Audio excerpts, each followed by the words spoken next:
Инновации в образовании приоритетны для государств, заинтересованных в системном развитии, усилении роли науки, улучшении благосостояния населения и снижении социальной напряженности.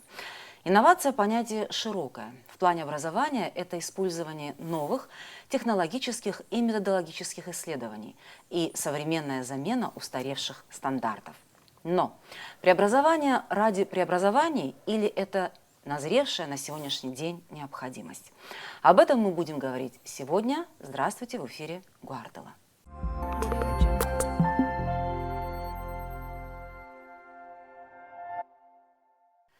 И на наш откровенный разговор сегодня пожаловала Инна Барчан, представитель Центра инноваций в образовании. Я права? Здравствуйте, да, все правильно. В абхазском образовании. В абхазском образовании. Инна, добро пожаловать. Вообще об вашей группе вот этой вот инициативной инновации в образовании я уже много слышу, тем более у вас есть и страничка на Фейсбуке, вы много чего там выкладываете, разной информации. Я подписана на вас, слежу за тем, что вы делаете. Скажите, пожалуйста, вообще, кто вы, что вас объединяет и какие у вас вообще цели и задачи? Ну, во-первых, спасибо, что следите, что обратили внимание на существование, по крайней мере, нашей страницы в соцсетях. Что нас объединило? Что заставило нас вот создать такую инициативную группу, такой центр? Мы понимаем, что в какой-то момент мы поняли, что мы что-то упускаем в области образования. И это что-то, это очень существенное. То есть мы понимаем, что мир движется, он движется стремительно. И вот этот разрыв между темпами развития технологического и нашей образовательной сферой, он все более и более увеличивается. Цель и задачи нашей группы, собственно, достаточно практические. Мы решили осмотреться по сторонам. Мы решили собрать, проанализировать, что есть вокруг нас. Давайте уточним, мы это кто? Представители Центра за инновации. Вот эта группа, в основном это группа родителей, да, не претендующих на, разумеется, экспертность, но все-таки имеющие определенную связь с образовательными процессами. Так вот, возвращаясь к вопросу о целях и задачах, мы решили посмотреть, какие образовательные практики есть вокруг нас, какие образовательные модели наиболее успешные, почему они успешные.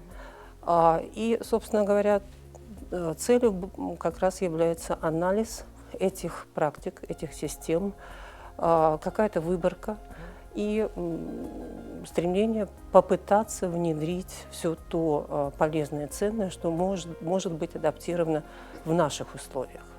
Почему именно вот эта сфера образования у вас так?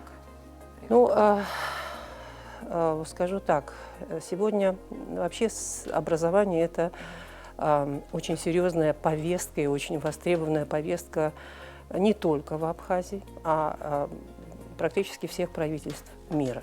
То есть если раньше образование считалось внутренним делом государства, то сегодня, обратите внимание, что происходит. Правительства разных государств так тщательно изучают образовательные системы друг друга, что, наверное, даже сфера государственной обороны не имеет такого внимания, да, как сегодня образование. Они делятся опытом, они подсматривают, они анализируют, в чем успех. И, в общем-то, в большинстве своем успех кроется именно в системе и структурах образовательной сферы этих успешных государств. Инна, вот вы как родители, ну, как мамы, да, я как понимаю, можете все-таки дать вот, ну, такой более, ну, вашу свою оценку вообще положения дел в образовании в Абхазии? Ну, анализ – это всегда очень нужная вещь.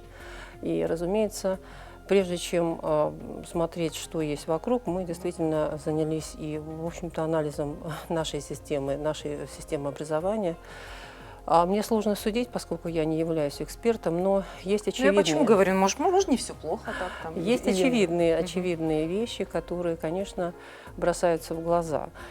Это такая узкопредметный подход, да, который у нас существует, традиционный. Мы, в общем-то, находимся, наша система образования имеет до сих пор черты советской системы. Я говорю черты или очертания, да, потому что в целом она напоминает, знаете, такое вот гимнастическое упражнение, растяжка называется. Одной ногой мы находимся еще в советской системе, а другой ногой мы вроде как в современной, и в то же время не совсем понятно в какой, да, и не в национальной, да, поскольку у нас нет национальной системы образования, нет национальной модели образования своей собственной.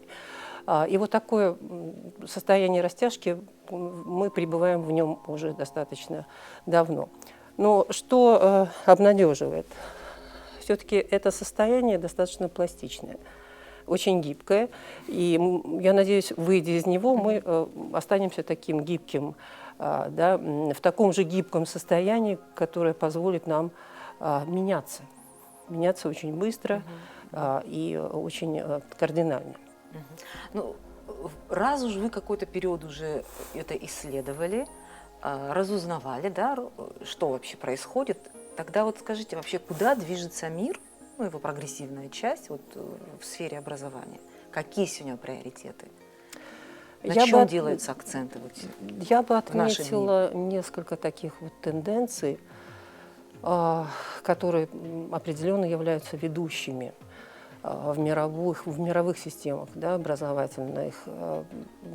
Во-первых, это концепция непрерывного обучения. Обучение на протяжении всей жизни. Такой вот lifelong learning. Это постоянная обучаемость, постоянное обучение.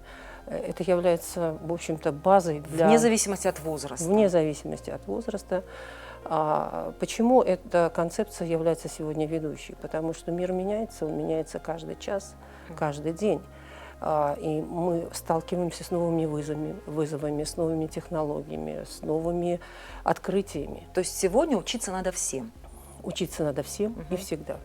Это вот такая первая тенденция, которую я хотела бы отметить.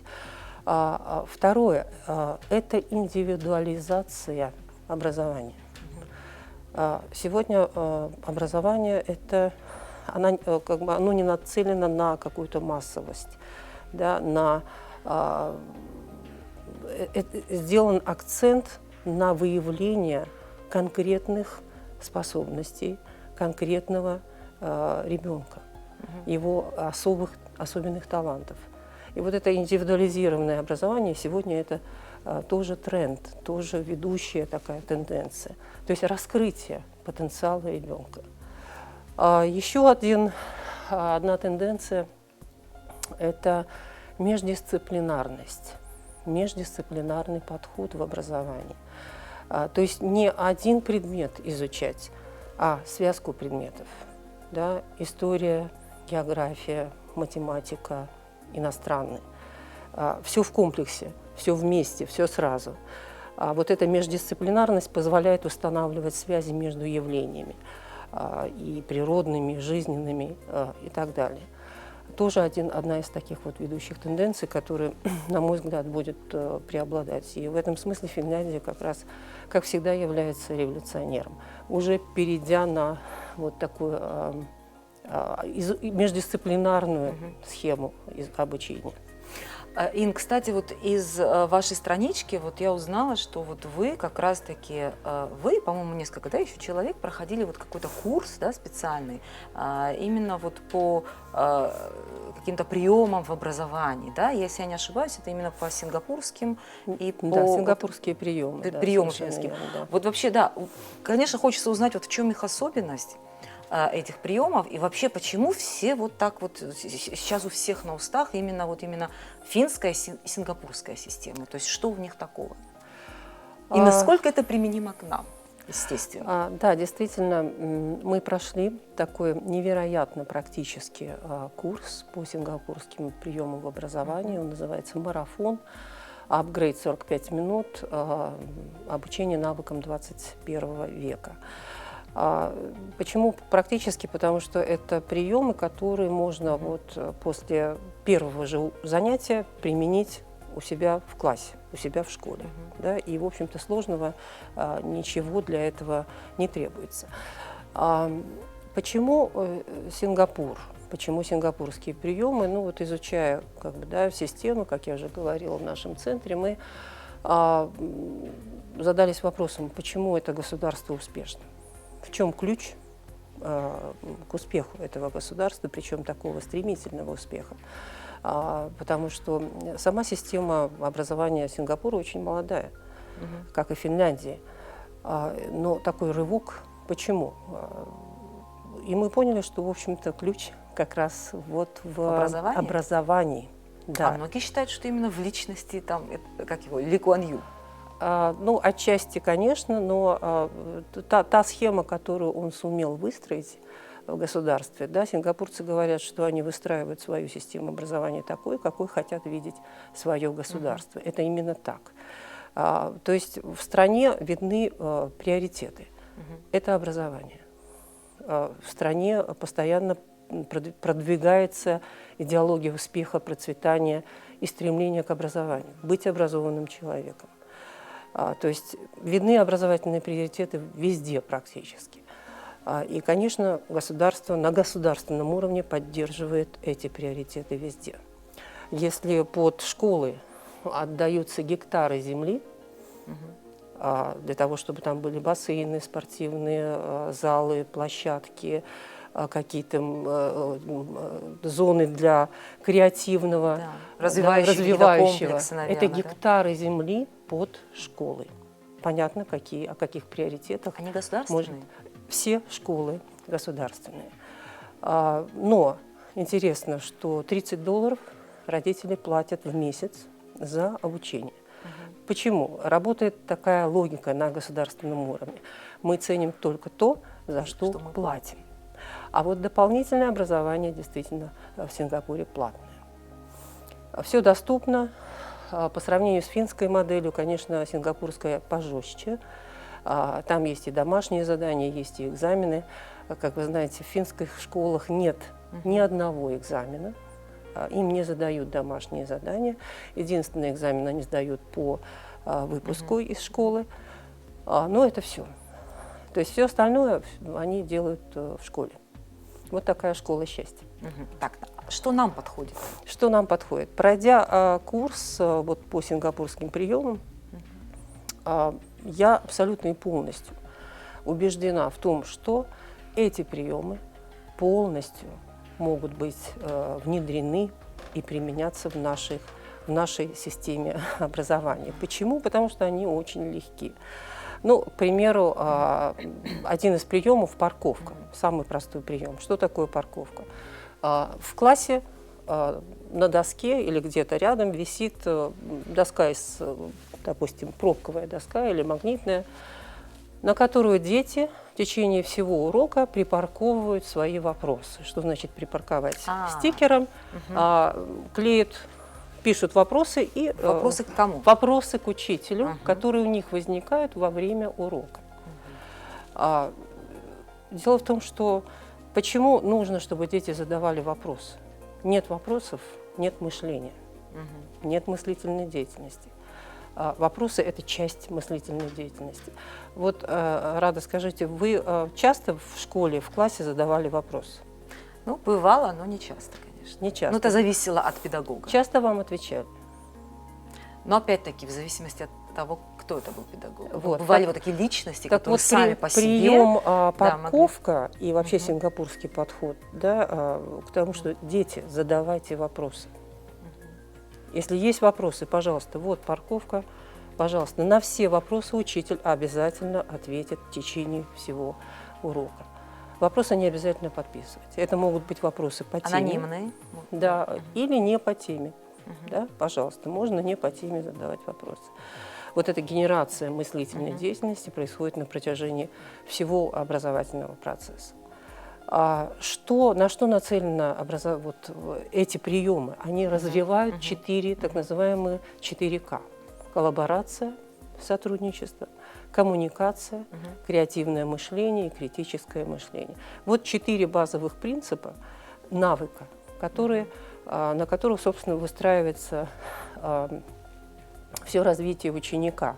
Да? То есть сегодня не обязательно пихать знания в ученика, я так понимаю, да?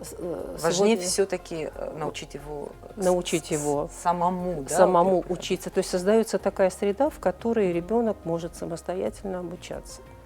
Да, мы сегодня слышим постоянно о том, что учитель – это модератор, фасилитатор и так далее. Да, и учителя как-то немножко побаиваются, да, этого выражения. Но бояться тут нечего. Действительно, учитель вот в сингапурском классе, он действительно является очень тонким модератором всего процесса. Дети сидят по 4 человека за партой, и они постоянно работают по кругу вместе. Они все время проговаривают какие-то свои ответы, которые им задает учитель. Они постоянно слышат активно своего собеседника. Это очень важный момент. Слышать, уметь слушать, что говорит собеседник. Вот такие абсолютно практические приемы, их вообще в Сингапуре их порядка 350. Мы изучили всего 35. Но, поверьте, эти 35 приемов невероятно эффективны. И я думаю, что они кардинально изменят всю структуру урока и поменяют вообще отношение самого учителя к тому, как можно преподавать тот или иной предмет. И вовлекать весь класс. Ведь очень важно, чтобы весь класс работал. Вот при таком подходе, насколько я знаю, практически нет у нас на сегодня. В принципе, и в наше время тоже так. Разумеется, у нас используются приемы в основном фронтальных опросов, да, проверок у доски домашнего задания. И, как правило, работает 5% класса. Вот при тех приемах, о которых я рассказываю, возможен 100% охват аудитории. Хорошо, вот при внедрении вот этих 35, вы говорите, вот этих вот приемов, у меня просто такой вопрос, это ничего не стоит с материальной точки зрения? Или все-таки нужны вложения какие-то? Ну, вложения нужны для того, чтобы да, материально-техническая база, допустим, нужна, обучить педагога. Необходимо обучить. Так, да? вот это самое главное. Вот на это понадобятся определенные небольшие вложения, вполне подъемные. Можно использовать каскадную систему. Обучили одного преподавателя, он обучил других преподавателей, да, потому что есть такое понятие, как методический коучинг, обучение тренеров, да, тренеров этим приемам. Вложения совсем небольшие. Что касается технической базы, для того, чтобы внедрять эти приемы, никаких технологических и особых, так сказать, да, разработок не требуется. Нужно просто понимание структуры урока, знание приема и класс, в котором ты можешь это применить. Конечно, было бы замечательно, если бы в каждом классе был проектор, был экран, да, какие-то возможности, там, гаджеты и так далее. Да? То есть это тоже, безусловно, помогло бы, скажем, разнообразить, да, активность на уроке. Но это не самый сейчас главный да, это аспект. может быть следующим шагом. Это может быть следующим шагом, конечно. То есть сейчас надо поменять саму методику, да, преподнесения вот этого материала. Ин, вы понимаете, что, ну, то есть вы осознаете, что если вот сейчас, если провести опрос, да, среди преподавателей, вот всех преподавателей Абхазии, там, от сел до городов и районов, то, ну, большая их часть будет говорить о том, что, ну да, какие-то изменения нужны, но мне кажется, в их представлении эти изменения больше касаются какой-то материально-технической части, там, ремонтов, там, каких-то оснащений и так далее, но большинство скажет, что да, менять нужно, но та вот советская система, основа, которая была, вот она должна оставаться. Вот, что вот с этим делать? И вот считаете ли вы, что вообще она себя изжила, та советская система? Вы знаете, я думаю, что вот такое мнение, это скорее такое, мы находимся во власти стереотипов. Да? Собственно, не только стереотипов, как я уже говорила, мы до сих пор наша система образования находится все еще вот в этой традиционной полусоветской парадигме. И поэтому, естественно, когда люди не знают и не видят альтернативных систем, да, они просто не знают о существовании этих систем, не знают, как они функционируют. Естественно, желание вернуться к истокам, к доброму, старому, хорошо знакомому, это естественно, да, потому что нет выбора. Как бы его нет, да, мы не знаем о том, какие вокруг нас системы.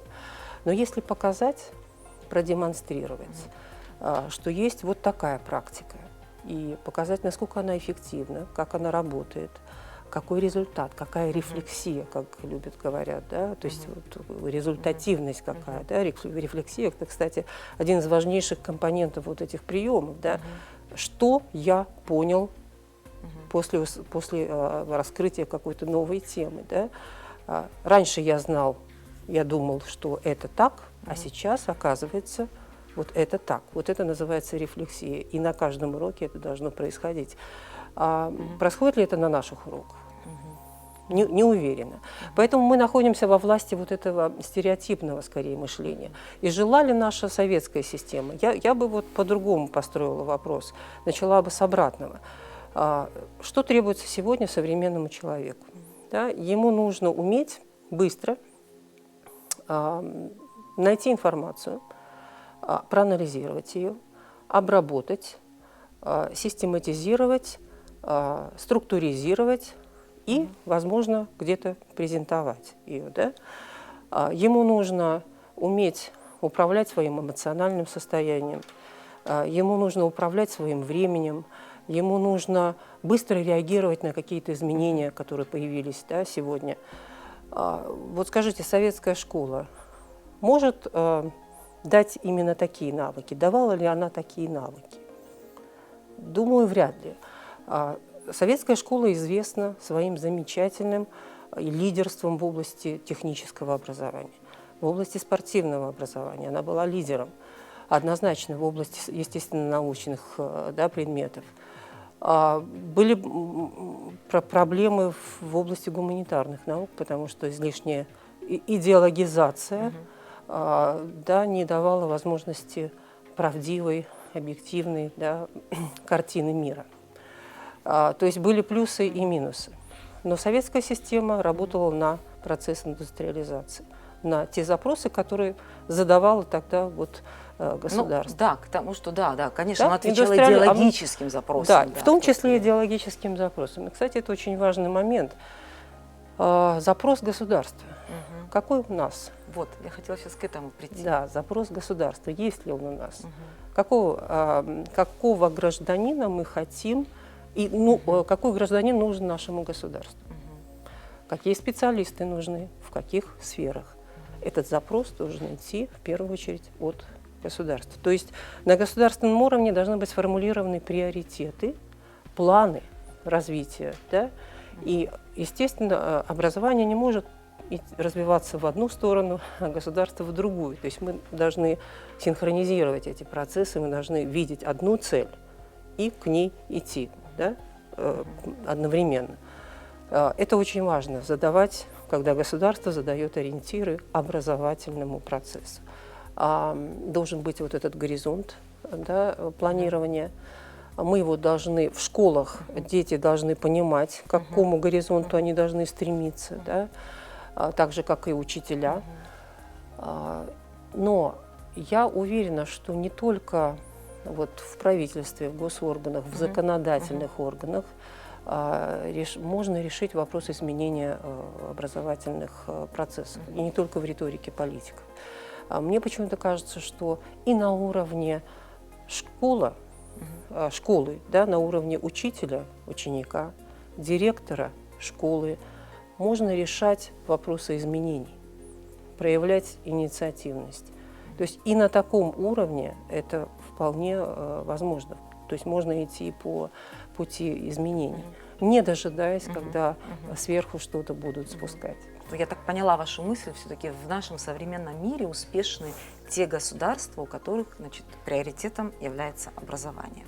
Но, чтобы это понять, да, чтобы до этого дойти, мне кажется, я не знаю, сколько времени еще понадобится вот у нас, да, здесь, в нашей стране, потому что всегда есть другие проблемы, их миллионы, всегда это все отвлекает, и ну, так получается, что образование всегда где-то на задворках, ну, к сожалению.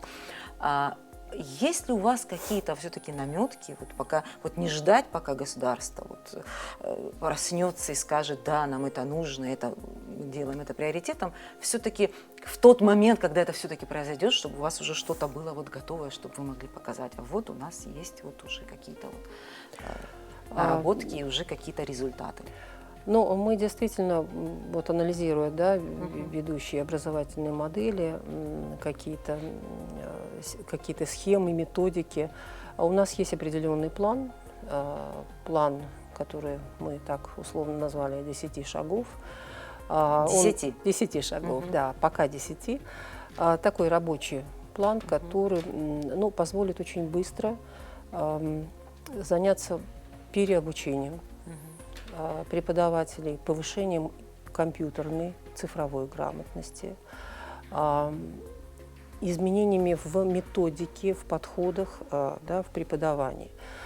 Мы, конечно, не претендуем на какие-то, да, экспертные, так сказать, предложения, но думаем, что там, в ближайшее время мы сможем объяснить, рассказать, как этот план можно реализовать, да, за не очень, скажем так, вполне подъемные какие-то, да, средства, имея то, что мы имеем. Да. У меня иногда складывается ощущение, что мы не всегда понимаем, какие активы у нас есть, в том числе и технические активы. Да. Всегда очень полезно сделать такую, знаете, инвентаризацию и технического состояния, и интеллектуального состояния. Да.